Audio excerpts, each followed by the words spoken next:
Ignition sequence start.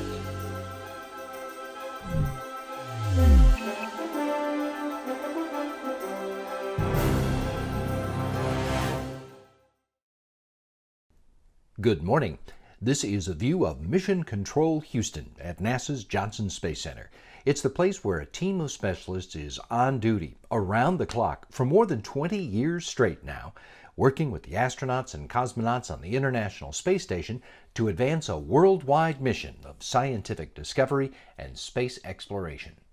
Commander Sergei Ryzhikov and his American, Russian, and Japanese crewmates are back at work after some time off for the holidays. They're conducting scientific experiments, taking care of their home on orbit, and supporting the departure of a couple of cargo vehicles. Houston Station on Space to Ground. Welcome to Space to Ground and Happy New Year. I'm Leah Cheshier. This week, a cargo spacecraft departed the orbiting laboratory while another prepares to do the same. On Wednesday, January 6th, Northrop Grumman's Cygnus resupply spacecraft departed after more than 3 months on board. This 14th resupply mission from the company launched on October 2nd, 2020, arriving at the station October 5th and delivering nearly 8,000 pounds of crew supplies, hardware, research experiments, and more. After unloading the precious cargo, astronauts filled Cygnus with trash to burn up with the vehicle upon its fiery re-entry into Earth's atmosphere after completing its secondary mission in orbit over the next several weeks. SpaceX's Cargo Dragon will be the next departure from the space station, scheduled to undock for a splashdown in the Atlantic Ocean on January 11th. You can watch undocking on the agency's website. While I personally can't keep a cactus alive, crew members are proving yet again that they can grow plants in space. Future long-duration missions to the Moon or Mars will require astronauts to grow their own food, a capability being tested aboard the International Space Station with the Veggie experiment. This week, astronauts installed the root mat and small plant pillows needed to begin growing extra dwarf bok choy, amara mustard, and red romaine lettuce as part of the Veg 3 investigation. As the plants grow, crew members will take photos for ground analysis on plant growth rates and health. These plants will be harvested on orbit and samples will be returned to Earth for testing. Results from this experiment could also benefit agricultural and biomass production efforts on Earth by contributing to basic research on plant cultivation. That'll do it for us this week on Space to Ground. Thanks for watching, and we'll see you again next week.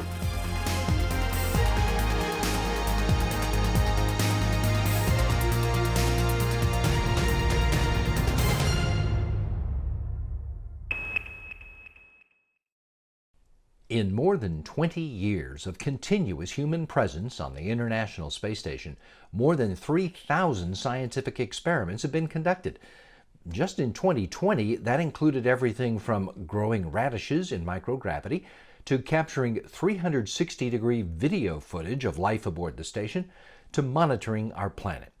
Have a look at some of the highlights of the past year of research that is benefiting people on Earth while helping prepare us to explore farther into space.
The International Space Station is well known as an orbiting laboratory, but its mission also includes preparing us for future exploration, improving life on Earth, and encouraging commercialization of space.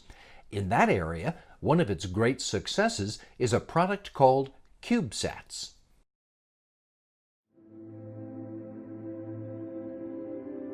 Think of the International Space Station, and most likely you imagine an orbiting laboratory where scientists observe how plants, materials, and humans react to microgravity conditions. But during the past decade, the station has also served a very different role, that of being a business incubator. And this is one of its star products, the CubeSat.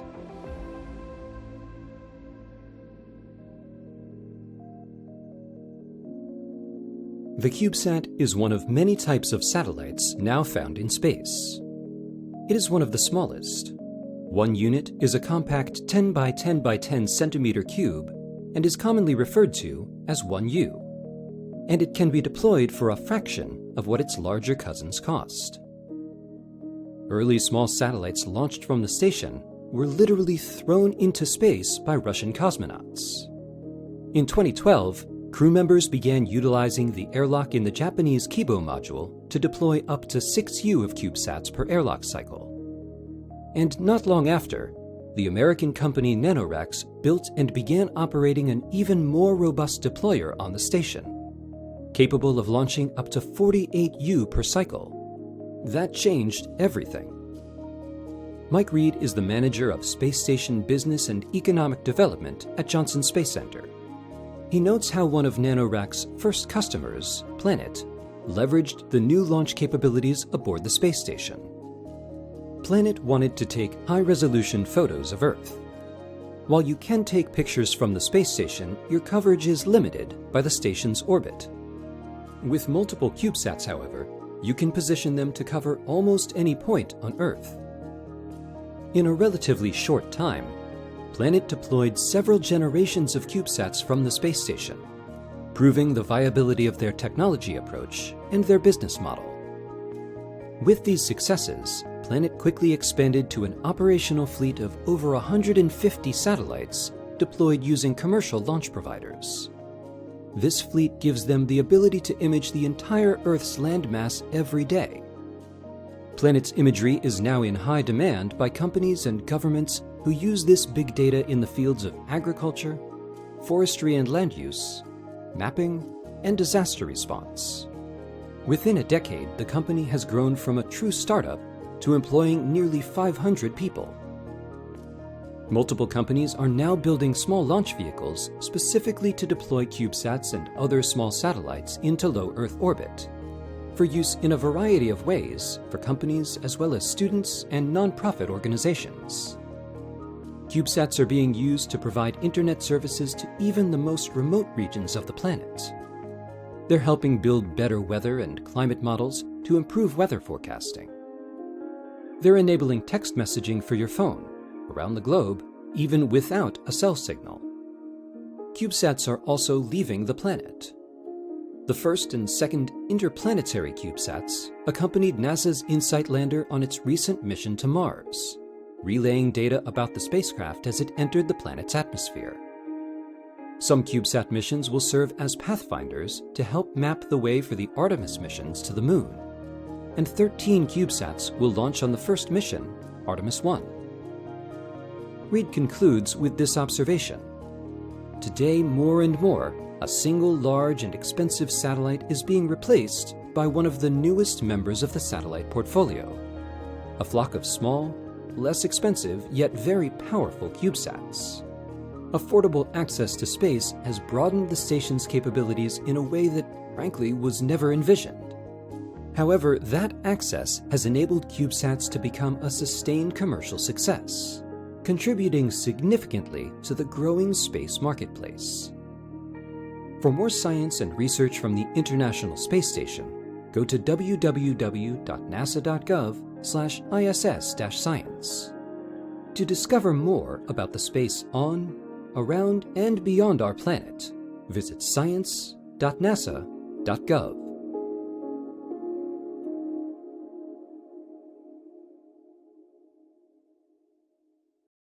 The job of an astronaut on the International Space Station involves working as a laboratory assistant for researchers who are doing science in space, as well as doing maintenance to keep the station operating safely and efficiently.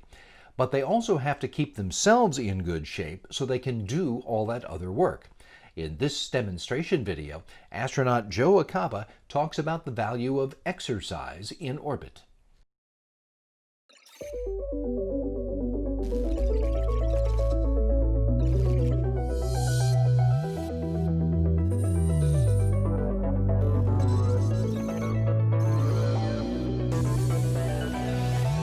Hey there, my name is Joe Acaba, and I'm living and working on the International Space Station as part of Expedition 53. One of the best parts about living on the space station is being able to float. Just like you walk from place to place throughout your day, we float from place to place throughout our day. However, we have learned that the same thing that allows us to float, microgravity, is hard on our bodies over time. Our muscles and bones are made of millions of tiny units called cells, and these cells can have problems in microgravity. Up here on the station, bones and muscles no longer have to support the weight of our bodies, so they get weaker. Astronauts could develop something called muscle atrophy, where our muscles become weak from lack of use. Each bone in your body is made of cells too. A healthy bone has more density than an unhealthy bone. Weakened bones can lead to a disease called osteoporosis. Fortunately, our scientists at NASA have figured out one way to keep astronauts healthy and strong. It's called exercise. Let's take a look at how astronauts exercise in space. This machine here is the Advanced Resistive Exercise Device, or we call it ARED. It simulates free weight exercises in normal gravity to work all of the major muscle groups. ARED's primary goal is to maintain our muscle strength and mass so that we have less of a recovery period when we land back on Earth. All right, so there's looking at lifting. But what about a little cardio? We have a treadmill for that. Let's check it out. Staying physically active helps both astronauts in space and humans on the ground to stay healthy. And it prevents muscle atrophy and osteoporosis. Now you can try the activity connected to this video to learn more about muscle and bone cells. I'm Joe Acaba, and I hope you enjoyed learning about exercise on the International Space Station. We'll see you next time.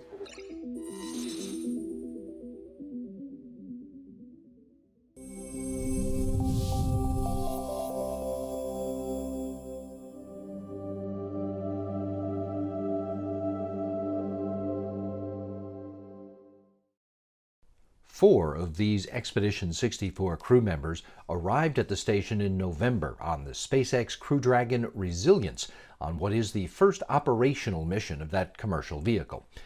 So what does that mean? And what are these astronauts doing in space? And how long will they be there? I know, a lot of questions. Who better than the crew members themselves to answer those questions and more? I'm Victor Glover, NASA astronaut, Navy commander. I'm Dr. Shannon Walker, NASA astronaut. My name is Soichi Noguchi from Japan. Hi, I'm Colonel Mike Hopkins, United States Air Force and NASA astronaut. I will be the commander on NASA and SpaceX's Crew 1 mission to the International Space Station.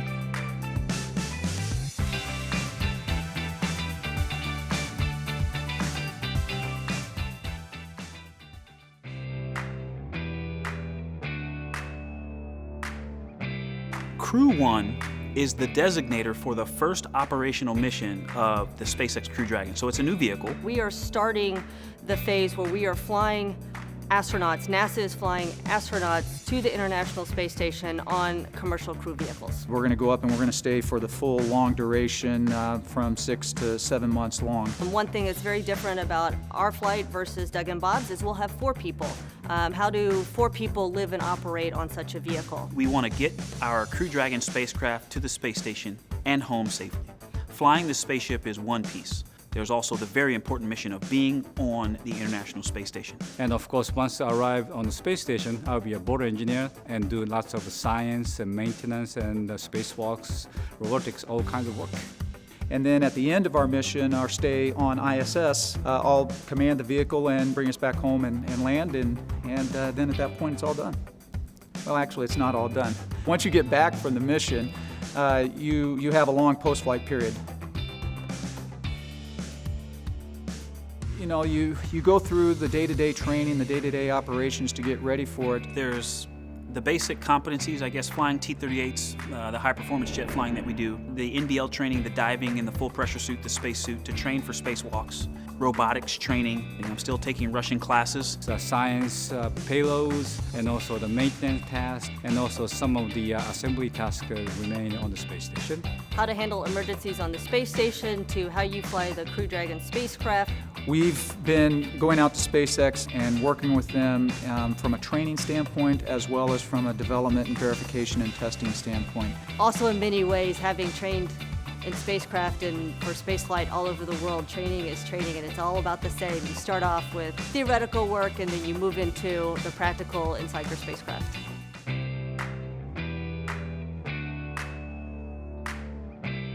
You know, it's a great honor, first and foremost, and looking at all their experience, it makes me, one, comfortable that there's so much experience and so many ways that I can learn from them, but at the same time, I want to be ready and able to contribute. My kids, my wife have said, "You don't go to work anymore, do you?" It's like you go and just play all day, and that's what it feels like when you come here to JSC and you get to train. And it's much more serious than that, right? It has real consequences. But at the same time, you know, I just absolutely love it. To be able to fly a new spacecraft to our home of almost 2 decades in low Earth orbit is just an amazing accomplishment. Americans really should be proud of this achievement. But for the rest of the 7.4 billion people, I will open the door for you. This is an international corporation, and all the other people around the world have a chance to ride on this Crew Dragon. So this is a new era. I think it is just tremendously exciting and fascinating to know that kids are growing up today that have always had people living in space and always had the countries working together for science and engineering objectives. All for one, crew one for all.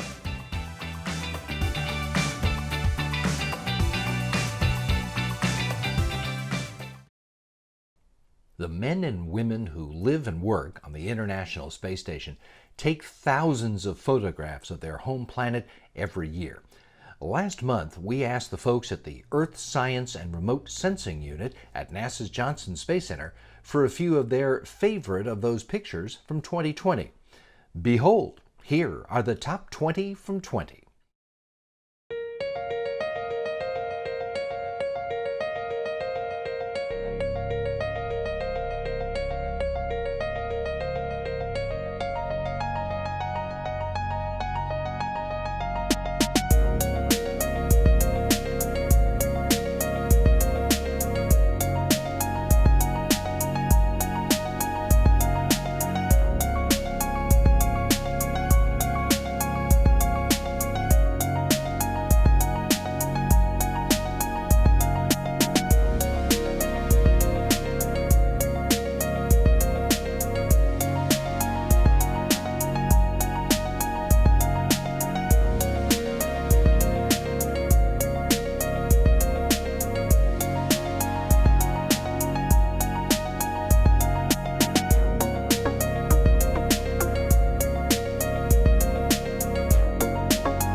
When we look at those still photographs, you and I have to provide our own narration. But the astronauts who have been to the International Space Station do a better job when they fill in the feelings they had when they took those pictures, or the first time they looked out a window down at planet Earth. For former astronaut Alvin Drew, it was a reminder that we need to keep pushing the boundaries of exploration. How is the quality of the TV? Oh, it's beautiful, Mike. It really is. I'm in first grade and I'm watching Neil Armstrong and Buzz Aldrin dancing around like every other kid who's out there watching this. They want to go do this. This is the coolest thing ever. And I remember asking my dad, what kind of job do I need to have growing up that I can make enough money that I can go fly to the moon? And he goes, well, there's a job out there called being an astronaut. And if you are that, they will pay you to go to the moon. They're going to pay me to go to the moon. Yeah, that's it. I've made my career decision. I'm going to go be an astronaut. I did not think the experience of spaceflight would change me. I hear about these people going having this overview effect, and they come back and what am I going to go experience out there that's going to change who I am? But it made me think about a lot of things. And so for the first part, we all had that part where you're seeing the Earth, and you see yourself next to the Earth, and you feel very tiny next to the Earth. Then you turn the other way, and the Earth seems very tiny compared to the cosmos out there. And so you feel like you're 2 orders of magnitude down in terms of the size of things out there. All of life, all of the history of life, all of your life, and everybody you know is in this little tiny membrane of air that sits on top of this planet. And beyond that membrane of air is this abyss of space. It's just, there's nothing life-giving about it. And that's it. That's all that separates you. And it makes you feel like we're in a very tiny spot out here. As big as the Earth seems, it seems suddenly very, very finite.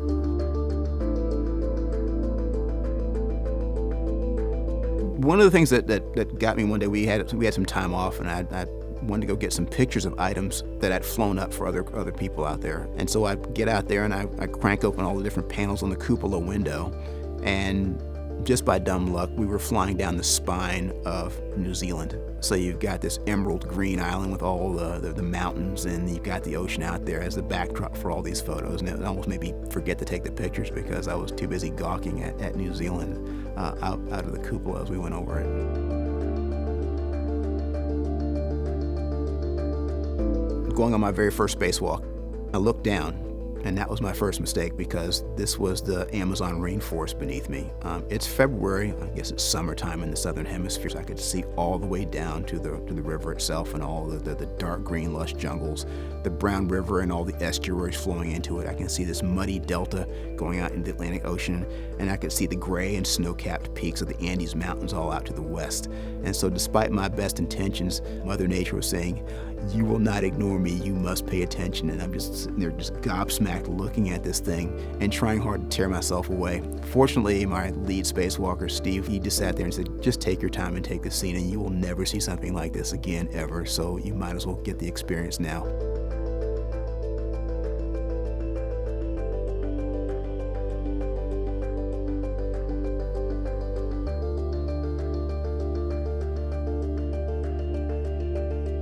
My advice for humanity is, this is a great place to start, but don't stick around here very long. We have opportunities out there. I forget who it was who said, if humankind was meant to explore the universe, God would have given us a moon. We need to take advantage of that, use that as a leaping pad to get off into other places. Someday we're going to need to be from space and not going out there, simply going into it.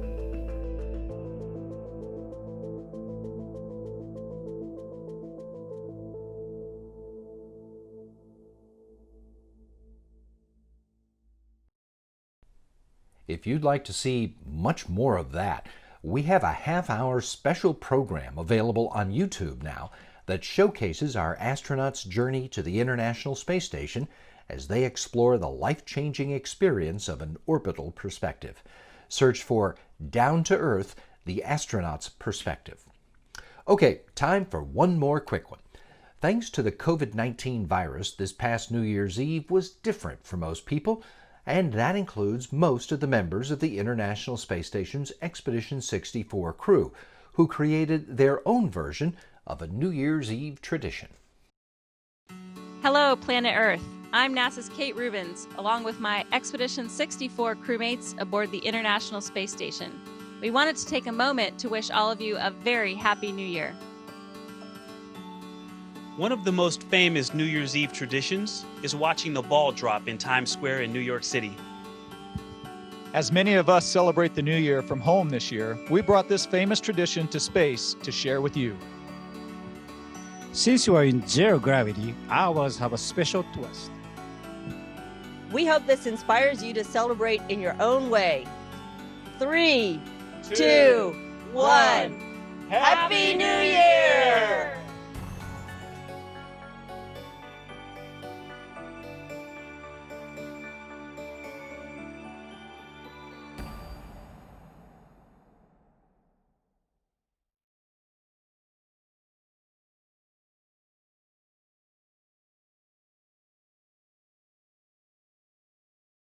If you want another look at any of these stories we featured today, you can always find them at YouTube and Facebook at those particular addresses right there on the screen. And if you're looking for good conversation about human spaceflight, be sure to check out Houston, We Have a Podcast, our weekly show talking to folks involved in all areas of space exploration. Today, Gary Jordan continues our Mars Monthly series in a talk with planetary geologist Paul Niles to dig into the details of what makes Mars a desirable destination for exploration, what we can do there, and what we hope to learn from nosing around. Go to nasa.gov/podcasts for this week's episode and all the previous episodes. In fact, the full library of all the NASA podcasts are there. They're also on Apple Podcasts, Google Podcasts, and SoundCloud.